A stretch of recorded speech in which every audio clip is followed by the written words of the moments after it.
Our table is broken.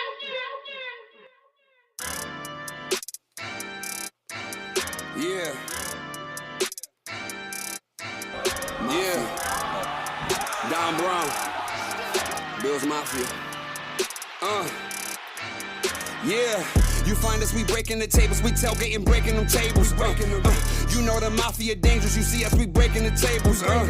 We breaking them tables, we breaking them tables, we breaking them tables, we breaking them, breaking them. You find us, we breaking the tables, we tailgating, breaking them tables. You know the mafia dangerous, you see us, we breaking the tables. We breaking them tables, we breaking them tables, we breaking them tables, we breaking them, breaking them. You know the mafia dangerous. Put a hit out on your favorite team. 3, 1, 2, 3, go! Weapons, shooting the bomb, mafia mind. Please don't step on my shoes. Game day ones, the white, the red, the blues. Hey man, breaking tables is traditional. Wishing the fish, look at my drip. Never cheating like Belichick is. Sean McDermott never telling the biz. Deion Dawkins missing bomb, we got Mitch. Gabe Davis toe tapping to this. Who making anthems that slapping like this? Nobody getting the traction like this. You find us, we breaking the tables, we tailgating, breaking them tables. You know the mafia dangerous, you see us, we breaking the tables. We breaking them tables, we breaking them tables, we breaking them tables, we breaking them. The podcast breaking tables, you see us, we breaking them tables. Neil and Brian is breaking the tables. The mafia, baby, you know that we dangerous. Everybody know. Don Brown. Get the tables.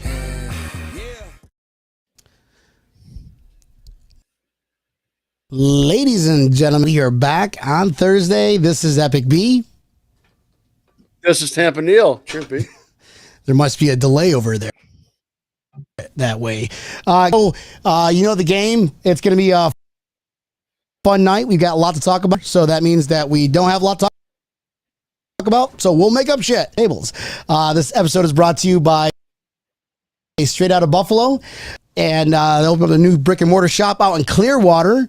Other than that, happy Thursday. Let's have some fun tonight. Tampa Neil, how you been before we get our special? Dude, been pretty good, man. It's been a busy week. Weather's been amazing. How much better could it be?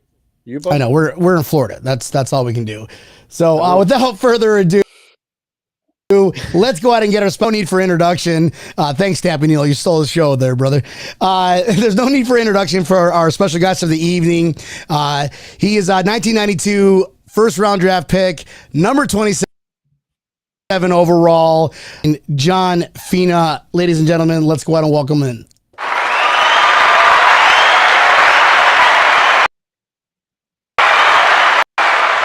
All right, calm down. What's up, John? Welcome to the show. John, want to thank you for joining, bud. Hey, man, just great to be here with you guys. Sorry about the delay. I know we've been playing a little bit of text, phone, Twitter tag, and my fault. So I knew I'd make it up to you at some point. Here I am. So it's your show. I'm just going to try to play catch up as quickly as I can. I know the topics will probably be flying at me and may not like my takes, but I don't care. I love it already, folks. This is yeah. I feel like it just loves out right now. I joke. Oh boy, here we go. Before we do that, John, so you play for the Bills. Also have a cool see you every Monday night. Can we go ahead and talk about that before we talk about which hobby is that? Is that the podcast hobby? You are a fellow podcaster, content creator fellow content creator. How do you like that? Yeah, so I do a show. It's called the Off Tackle Show with John Fina. Shocker. My co-host is Joe Miller. I'm sure a bunch of your followers are following Joe out of Buffalo. About 3 years ago, he said, "Hey, you want to reach out to me? You want to do a quarterly show?" And we did, and it was very well received. So for the past 2 years, we've done a weekly show on Monday nights. It overlaps with Monday Night Football, but man, considering some of those garbage games that we've seen, you'd be better off listening to Joe and John than you are watching that game. We break it down pretty tight. We've taken to, if you go to YouTube and rewatch some of the shows, we'll take a play. I'll break it down, talk about why it worked, why it didn't work. Mostly it's the upfront guys that a lot of people, don't get a lot of schooling on. So we talk a lot of run game philosophy, run stopping philosophy, and it's been a blast, man. And it's been a great way for me to connect with the Bills Mafia community. Awesome. Excellent. We just have fun doing it. It's another excuse. Well, I'm all for that too, What were we saying? No, I'm saying you are right. There's been a lot of shitty Monday Night Football games lately, so. Yeah, so come on over to the Off Tackle Show with John Fina during the season, baby. There we go. We'll probably do a draft episode, probably post draft, and then we'll get one or two in during the preseason, and then we kick it off, man. After the first game of the season, we'll be on. You can catch us live on YouTube or download in any format that's available on the worldwide webs. Awesome. John, you said that's pretty cool shirt you got. You want to talk about that? Yeah, so I get a lot of people reaching out to me. No naked pictures, please, fellas. Come on, I can't take any more of those, right? So these nice guys out of Australia have a show called Any Given Sunday, and it's been kind of a hobby of mine to reach out to Bills Mafia backers and see if they would graciously part with either a T-shirt or a hat or a sticker, and they send it to me, and I like to showcase it on my podcasts. Not that Bill's gear isn't great, but in part of my last job when I was traveling, I was trying to time it up so I could meet up with some of the Bills Mafia backers. And I'll tell you, I had a great time with the people in Denver, Colorado. I had a blast in Albuquerque, San Diego, LA. So I'm hoping to expand that and travel a little bit more and meet some of the wacky displaced Buffalo fans all around the country and hopefully even the planet. Man, come to Florida. Come down to Florida. I mean, there's its own planet. Miami game, the South Florida Bills backers. You go to Tampa backers, and the weather.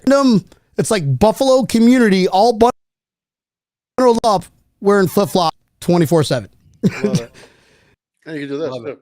Yeah. Yeah, Nashville's a good one too. I want to get down there. Carolina's got a good club out there. So hopefully, it's a long way to go. There aren't that many teams in the West when you think about it, and you get back east and it's a whole day of travel. I mean, it'd be under duress that I visit the state of Florida again, not for any other reason other than, can't stand the Miami Dolphins. Don't even want to set foot in the state. But I eventually will get there.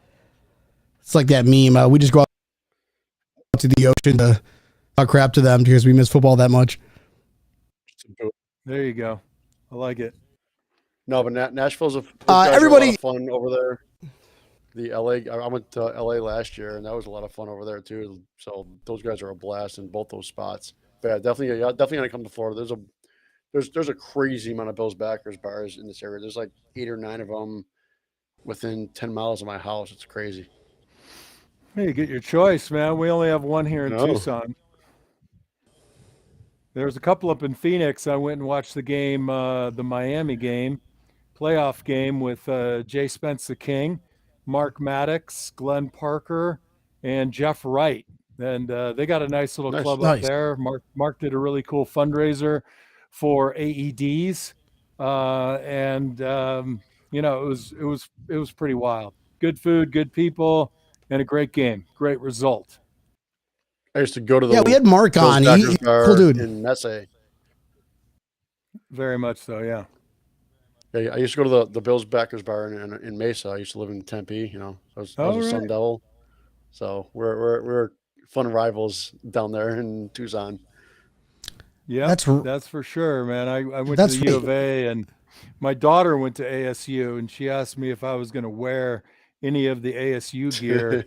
And if you ever see my acronym out on the internet when somebody's asking me to do something and I say OMDB. That stands for Over My Dead Body. So, people gave me a hard time. How can you let your daughter go to ASU? I said, well, she's not playing football. So that's okay. I'll let her go there. But I wore ASU gear one time, and it was just the, proud parent of a ASU student. So that was as far as it went. There you go. But somebody at Goodwill has that shirt now, and God love them. They can wear it with as much pride as they can muster.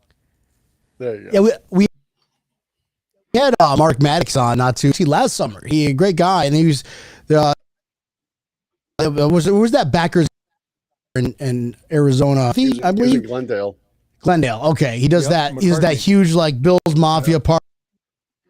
And I know down at Bill's Mafia parties, Mafia get together. It's like a Tampa Neal. We did over the Tampa game. We did the boat parade.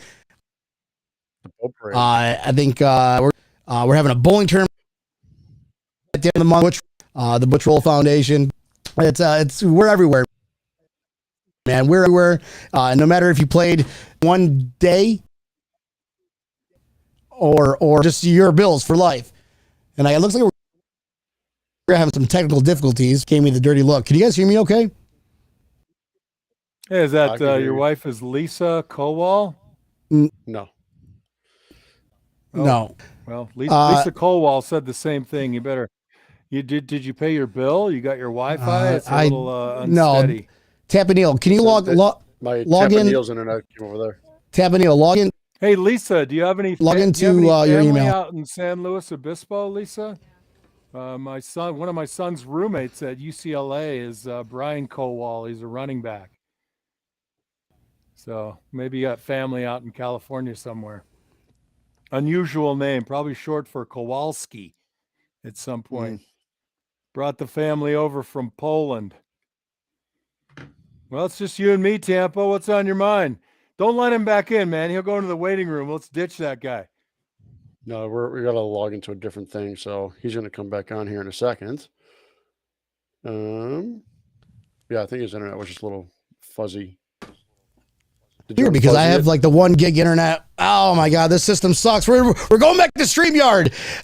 Anyway, can you guys hear Tampa Neal? Your Neal email. Thank you. Okay, so are we live?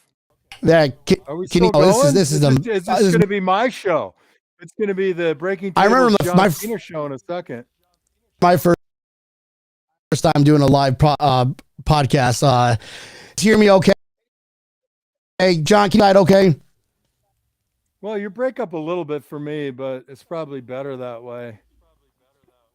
This is crazy. I don't know what's going on. Either way, this is probably going to be like the shortest show ever, John. We nail all the works. But anyways, 9th round draft pick. You played with a lot of good core. You played with, Jim Kelly, Doug Flutie, other quarterbacks that were good. I mean, Rob Johnson. Yeah. Alex Todd Collins, baby. The pill. Hey, shout out to Any Given Sunday in the comments section. What's up, fellas? Got the shirt on. Woohoo! Hey. Now I need a break. There we go. Wi-Fi so much. Yeah, that's right. Normally it's Tampa Neal doing it. You're right. All right. Who was your favorite? Who was your favorite, John? Would you say your favorite? Me, I don't play favorite. I mean, but if doesn't have to be inside, outside. I guess I would say, you ride with the wins, right? And Jim Kelly will always be a legend. Fantastic quarterback, great leader. Had the tangibles, the intangibles, and he's the first guy, right? So you're riding that wave. And it was a really, I guess, close-knit group of guys. That didn't mean that we weren't without our, squabbles and, we quibble about this and that. But yeah, I really enjoyed Jim, and that he's doing well now physically, his health is on track. It's pretty fantastic. So Nothing but good memories. Not even Doug Flutie. Doug Flutie's got to be number 2. Easy. Unless you're a Rob Johnson guy. Either one of the Flutie fan or a Rob Johnson guy. Which one are you? Craziest argument of the 90s. I guess I would just say they both tie for number 2, along with Alex Van Pelt. Oh, Alex Van Pelt. I think Alex is definitely a little bit like, and then it's like, not Rob Johnson. I don't know. Never liked him. I mean, I was a kid. You know him on a personal level. I just know him on a history. Nothing wrong with that. But that there was a lot of drama back in the late 90s where, I mean, the Doug Flutie to Rob Johnson, what reenact that drama? Was it really that much drama outside of the locker room, but in that kind of drama?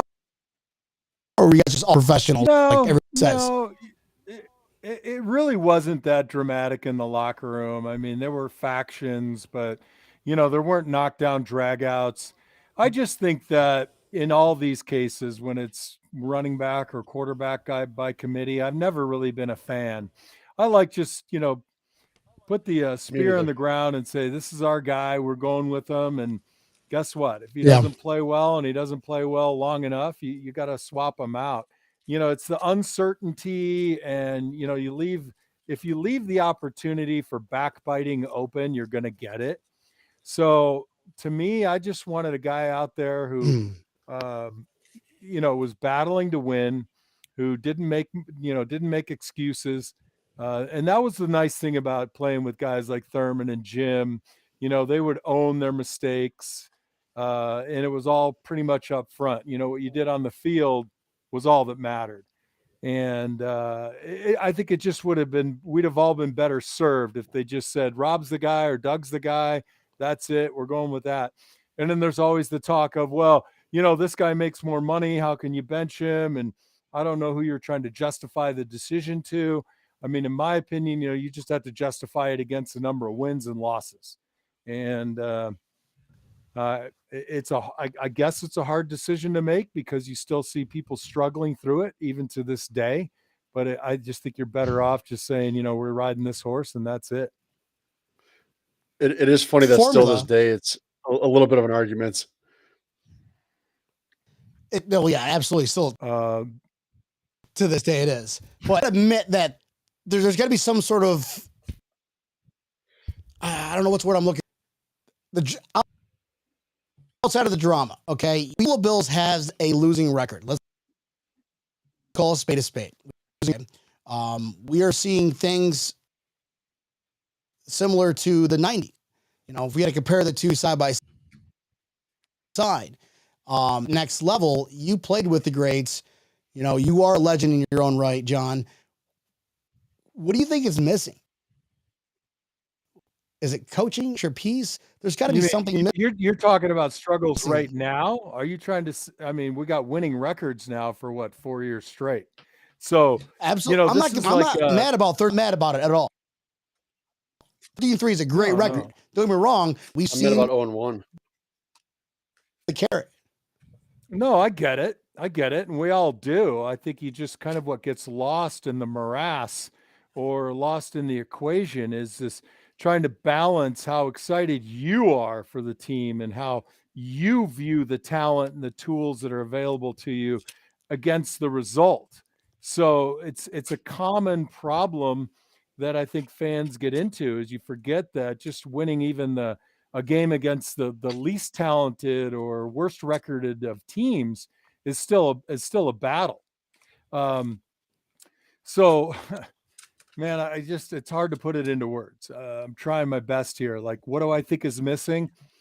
Luck, timing, a little bit of philosophy, maybe 1 or 2 key positions, but the problem with that is if you say it's a couple of positions and you ask 10 different, rabid Bills fans, you're going to get 20 different answers, right? So you have everybody screaming it's the offensive line. You have, and then you say, well, the Cincinnati offensive line hasn't been great. So what's the excuse there? Well, then it's the receivers, right? They're coming open earlier. and ours aren't. We maybe say we have Stephon Diggs, but beyond that, there's too much of a drop off. We don't have the second receiver that's good enough, like, contenders typically have. All right. So then other people say, well, it's been the running defense. Well, the defensive front's stacked full of draft picks, and we can't get it done.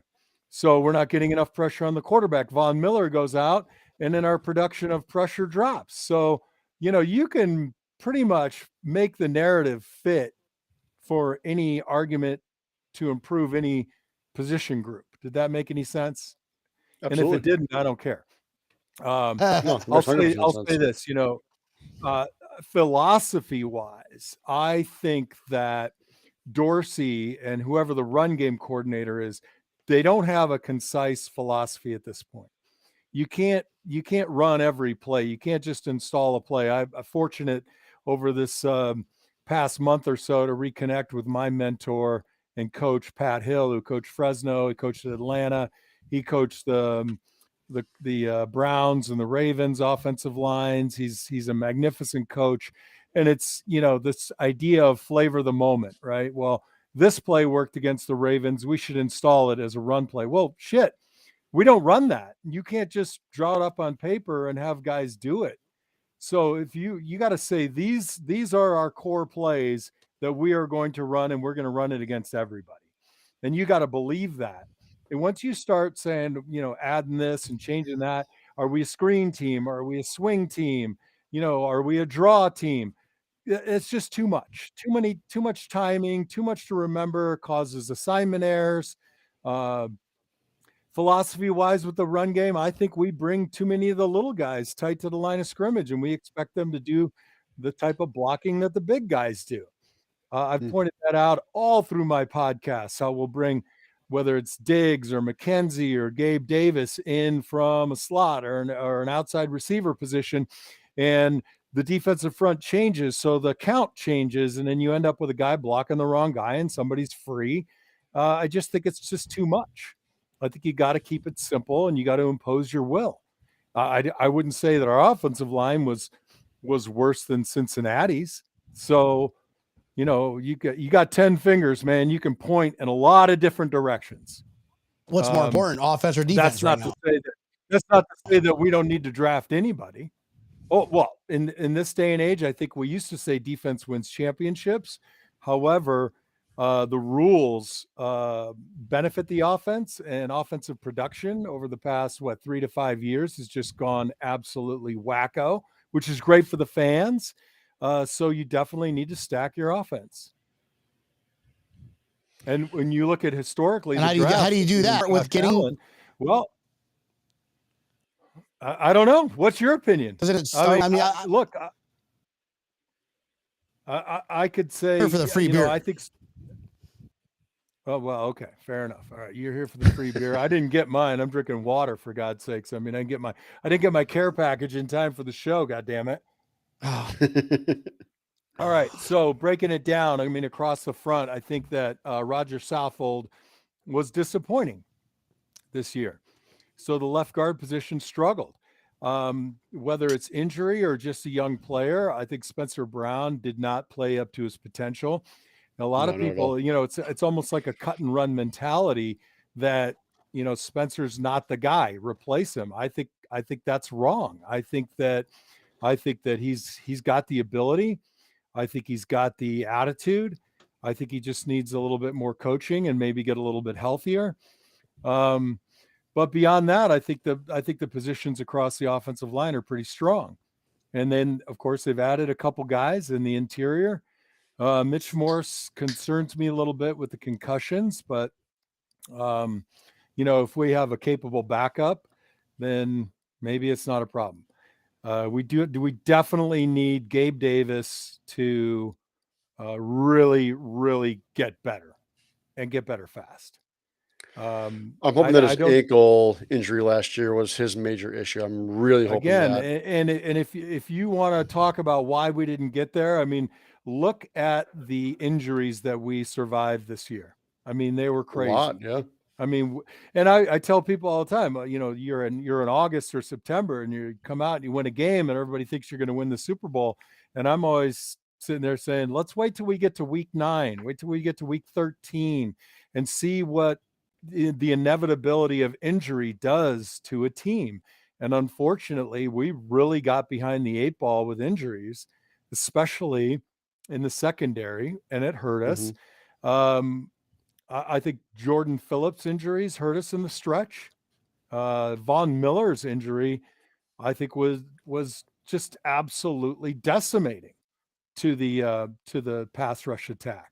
He led the league in sacks, right? Right before he got injured. Yeah, he was doing. I think he was tied.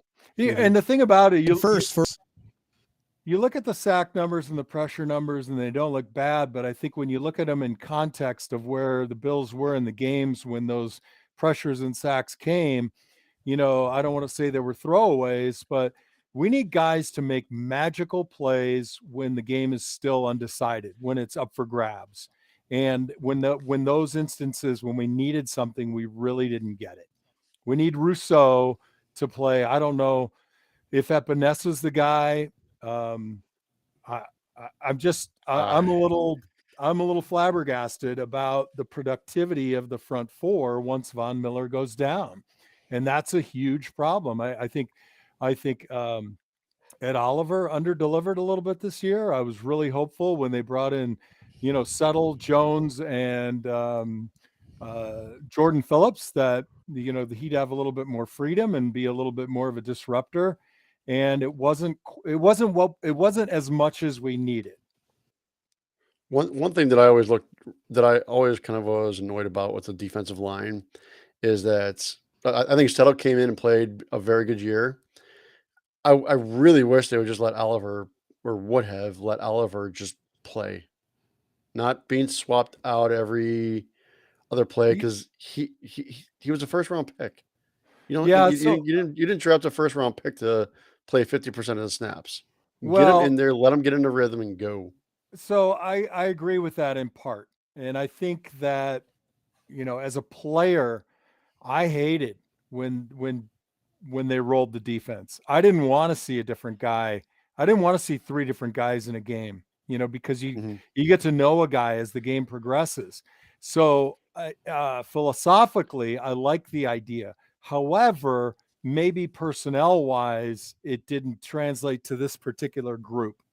But there's something to be said about staying fresh. And if taking on double teams and playing 80% of the plays, it could go the other way. Now, clearly, there's ambiguity to that statement because we didn't get a chance to test it. So it's easy. No offense, Tampa. Actually, take as much offense as you want. I don't care. In your I mean, it's face, Tampa Neil. It's always hindsight, Yeah, and talking about letting a guy go, that's a defensive philosophy approach. I mean, we weren't a real free him up, set him, hair on fire, get after it. We played a little bit more gap control defense. And you can't have guys doing things and not being where they need to be, because it just gashes the defense even more. The run defense wasn't horrible, and that's probably because they played some disciplined gap control. But when it was time to rush the passer, it was, it wasn't when we needed it. We didn't get it when we needed it most. And nothing was worse than the Cincinnati game. I was there for that. Oh, that was just horrible. That was so. It was miserable. Got the talent. You've got the talent. You've got. I mean, Gregory Rousseau is supposed to be the beast, absolute just monster, and we doubt year one with. I think he still will be. Not playing a year, and I think he is still developing too, but he just fell all flat. Now, isn't that a coach? I know people want to be like, oh my God, you can't blame the coaches, but I want to blame the coach, Frazier. Me out of it, John. Tell me why I'm wrong, or oh no, I'm not. I'm Leslie not going to Frazier. tell you you're wrong. I mean, Leslie Frazier is the DC, so he's not the direct coach. And I could tell you this flat out, as much as the players benefit from some of the CBA changes, The thing that suffered is guys getting the amount of technique and individual coaching that they need. Rousseau, as an offensive lineman, if a guy came at me and didn't put on a move at all, I was thrilled. That's a cakewalk, right? A guy just runs into you. I'm coaching high school a little bit. I coach offensive line, but I'll pull the defensive ends aside all the time and say, look, you've got your best move, and then you've got 2 or 3 moves after that. Use them all. Don't take a play off and go run into a guy and let him grab on to that breastplate and sit down and hold on. And I saw too much of that from not just Greg Rousseau. You saw it from Epinesa. And to me, that's just a wasted opportunity, because you always want to pressure the offensive tackle. And when I say pressure, it's not just physical pressure, it's mental pressure. A guy comes out and he throws a move, and I'm thinking to myself, shit, I haven't seen that on film. What's the next move? And it gets me away from thinking about the guy's core move, his best move. And every time you do something different, that offensive lineman has to react in milliseconds to defend against it. But the reduction in the amount of time you get to work with these guys in the offseason, during the season, I think has had an effect on player development. Now, some of that's on Rousseau, because you look at Josh Allen, a guy who came to Buffalo with a need to polish his throwing motion, right? And he went out on his own and got the work and put the work in, and he's a different passer than he was in year 1. That's available to everybody. There are guys out there that'll take any defensive lineman and charge them $375 an hour and put them through their paces. So Austin Knox did that too. And another thing that really just I didn't get from Rousseau, and I didn't understand why they let him do it, is he came off on a 2-point stance a lot. And we're talking about guys 6'8", and when you start high, it's hard to get low and then go low. But if you're in a 3-point stance coming off the ball, number one, I think he would get better get off. He'd get a better step on the snap. And then secondly, you have a better pad position. A guy who's coming up at you is a little taller, doesn't have leverage on you. So, this isn't the bag on Greg Rousseau session, because I think he can be a guy, but it's got to happen this year. So you mentioned, no, I agree with you there. I think Josh Allen, right? I know you're back on the offensive side. You for great quarterbacks. Just bring up a kind of a side topic. Did you hear about that recent incident of that Josh Allen was Chris Pratt? Yeah, I read that. That was hilarious. I love that. All right, so just really quick segment. I got to hear this story. This is breaking table. Donna, what the? can't hear her. Appreciate you. Hold on one second. Now, Donna, can you hear anything? Keep I talking. can hear you loud and clear. How y'all doing? Donna, appreciate you calling Hi, in. Donna. We were just talking random.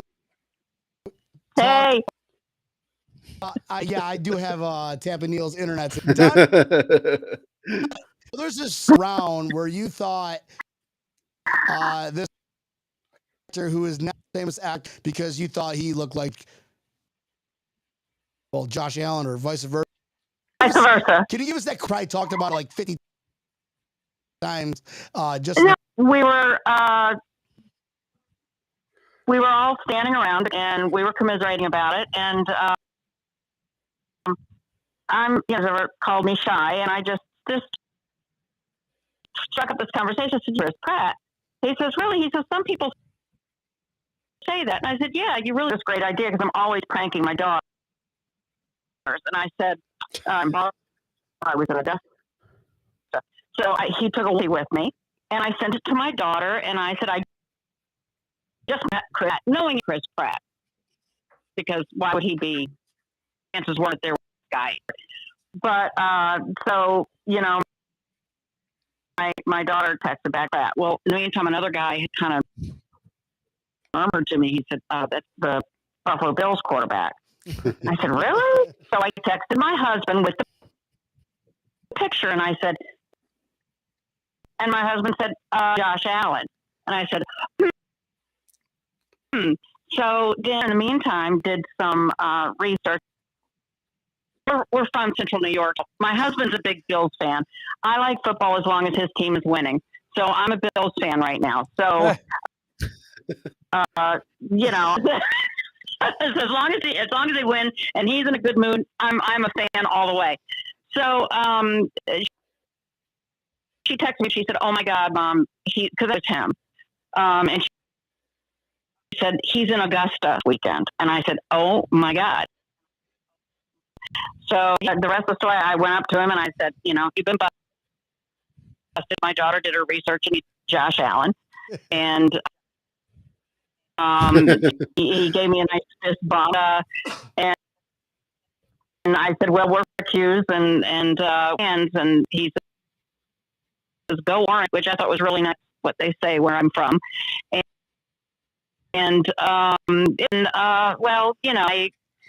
got his autograph because I told him I was gonna say his name out really loud if he didn't. But I mean, I'm going to say, I won't tell anybody that you're sitting here. You were here. Right. Chris Pratt, That's Josh Pratt. I mean, shit. What is your name? It's just funny because I really, just for a second, I thought that he resembled Chris Pratt, but then I looked at a picture of Joel before I was convinced, and I said, his head.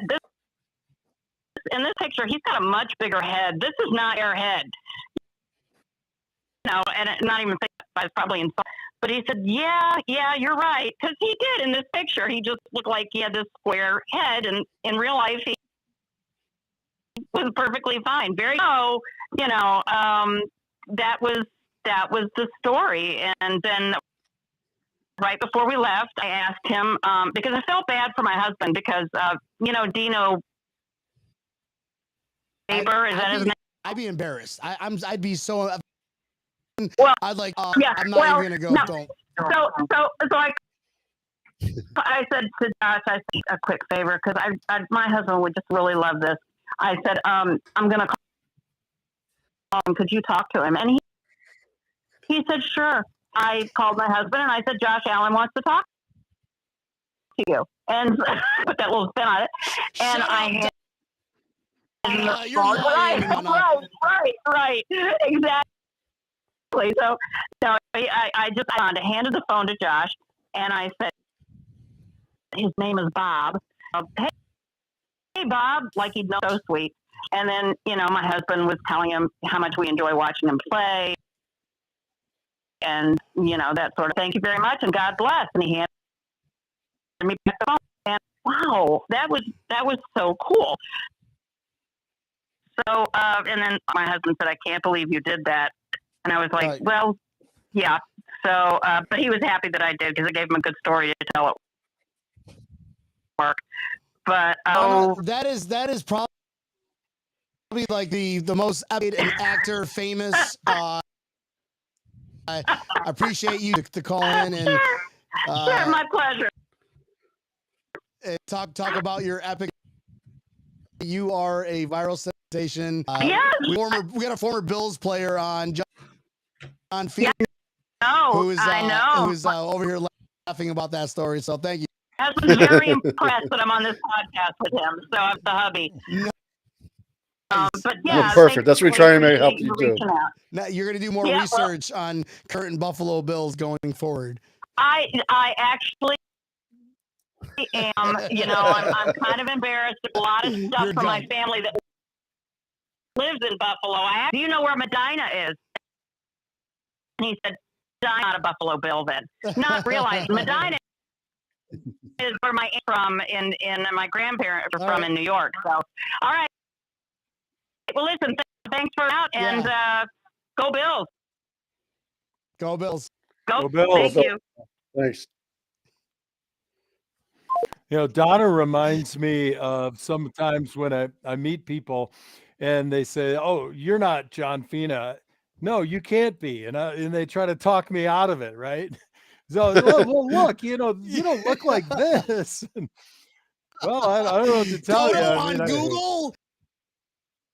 I got the birth certificate right here in the safe, you know. I mean, they issued a driver's license to me. I'm doing pretty good.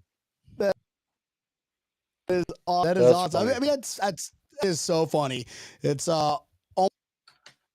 almost as funny as the Michael story, but we're not going to get into that story tonight. You know, funny is one thing, but I think the heartwarming and brilliant part about that is just that Josh and so many of his teammates are really the type of people that you can approach on a very personal level and get a response, a real human response. And I think that, to me, that's the takeaway from the story, is whether the Bills ever win the Super Bowl or not, or Josh goes to the Hall of Fame or not, you know, he's out there being a regular guy. And I think that's just a brilliant part to Donna's story. And you know, Josh could very easily have said, "Oh, listen, lady, I don't want to talk to your husband. And no, I don't know where Medina is," because nobody really knows where Medina is if you're outside of Western New York or Central New York. So that's my favorite part of the story. And having had Josh's father on our podcast and having met his parents and gotten to know them a little bit, it wouldn't surprise you. This is a great family who raised a great kid, and we're lucky to have him. Yeah, Super Bowl win or never, you know, it's a great representation of a football player and what they mean to the community. I still want a gold statue. I want a gold Josh Allen in front of the. Oh, I thought you meant you wanted to win your Academy Award. Yeah. No, bust. That's also coming. Like having him or something cool. Just Josh Allen, regardless if he wins or not a Super Bowl, I don't care. Love him. Great person, great player. And it's open pray and go for the best and not be selfish. It's not about us. I don't know. Yeah. I mean, we got another guy. We got a friend of mine in the chat there, Larry Palmieri, and he's been texting me saying that our connection is not fantastic, but if it doesn't come out, guys, I promise to come back in 2 to 3 years or so. Okay. Sweet. Yeah. And you could urge me along with a care package of IPAs, maybe you know, some sopressata. Who knows? Done. Next time. So, sorry, what else? Larry. Yeah, Larry. It's just that they don't like you, Larry. I don't know what to tell you, buddy. Hey, so all right, what's else top of mind for you guys? Anything else you want to talk about?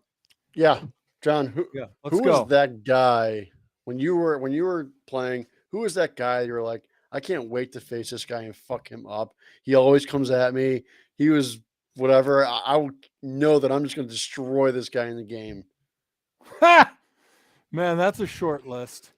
You know, it is a really short list.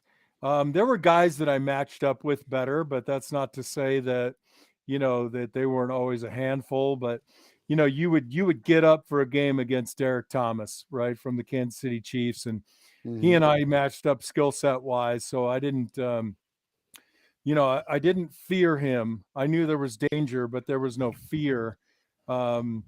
Another guy who actually went to University of Arizona, Anthony Smith, who's now deceased. You know, he went to the Pro Bowl. He was racking up sacks with the Raiders, but you know, played just a really great game against him.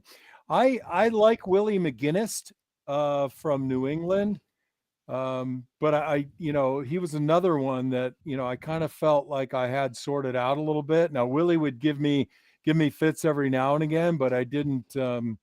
You know, I wasn't terrified of Willie. So, That's a hard question to answer because, my number of Pro Bowls, this many, right? My number of All Pros, this many. I don't have a gold jacket, never will. But I was good enough to start for about 9 years, and Yeah. it doesn't mean I was the worst player, but it certainly doesn't mean I was the best. And the guys that I played against, answering a question like that, I can't take anything against any of them. I've been beaten by guys who never should have beat me, and I've dominated guys I probably never should have dominated. So, it's ebb and flow, give and take, and it's just an amazing experience to be part of a fraternity of guys who played in what I consider to be the best team sport on the planet. Yeah, that's what I got. There was a fun question for a viewer earlier. Mike, do you think the Bills should do more tackle eligible plays?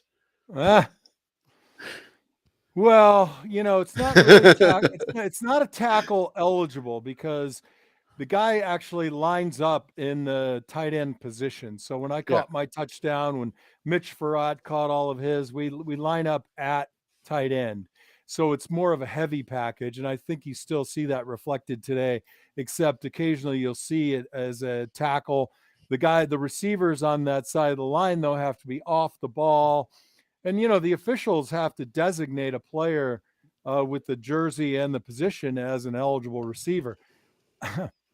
Look, it's fun to see every now and again, but, we just need to beat guys the old-fashioned way with your core plays and your preparation and your execution. Bare knuckle. Oh, yeah, I agree. I mean, I love when Peter Dawkins catches a touchdown pass, but I'm also like, let's not have that happen too often. He's much better at blocking people. But hey, yep. Guys, so we've been having issues all night. I don't know what the fuck's going on. Or next time, John Fina is going to care pack a big bottle of rum. I'll make sure I send it to you, or we drink. Just got you, John. Oh, dude, apologies. If you want some IPAs, I'll get you. We have some amazing IPAs in Tampa. You guys, I'm just playing. I'll come back and do the show. I think we got a pretty good Wi-Fi signal now, so we haven't seen too much in the comments, but it's been really fun hanging out with you. Because we're not. Yo, it is what it is, John. Well, you'll be able to review it before you post it. But anything else? I mean, we got a couple minutes, right? Now we're gonna cut short tonight. Where we can find you. Appreciate you having on. Awesome, man. But where can we find you? Where can we stalk you? No ifs, ands, or buts. Yeah, the best place to stalk me is on Twitter. I don't have time for all the socials. I'm on Facebook, although I'm not on Facebook, and same with Instagram. Instagram, it's John Fina 70. On Twitter, it's at John Fina. It is kind of the slow season. I don't post a lot. I'm not posting a lot of dog pics or, pictures of flowers and stuff. I keep it typically pretty apolitical. So to me, Twitter is just a fun place to hang out, and it's been great connecting with guys like you, the rest of the Bills Mafia. It's been a lot of fun. Reach out, and I like to engage. I like to read a lot and scroll a lot without adding my opinions, even if I find them to be diametrically opposite of mine. Right on.